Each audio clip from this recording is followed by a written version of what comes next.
بسم الله. جنون الأخبار ورسالة سلام في ليلة السلام. الرئيس عبد الفتاح السيسي يجدد دعوته لإنهاء ويلات الصراع. بتاريخ كام ده بقى؟ ثلاثاء 27 رمضان 17 من مارس، ليلة القدر يا جماعة، ليلة القدر. وعلبة السجاير المصري برضه حلوة، والمولتو حبيبي، وجبت هوز مخصوص يا هوز. ما حلتكش غير هرص التلاجة، ألكساوي يجرح ويداوي. أحلى حاجة بقى بحبها يا جماعة، معلش عشان المظبوط بس، جوافة. بيتي بيتي. وجبت واحد كوكتيل، بس أنا بحب الجوافة. بس أحلى حاجة لما جبت الجرنون امبارح، قال لك رسالة سلام في ليلة السلام.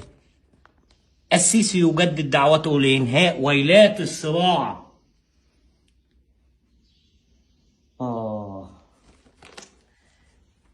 الألكسوية خطر على البشرية، والألكسوية ليهم نص الجمهورية والنص التاني واخدينه وضع يد.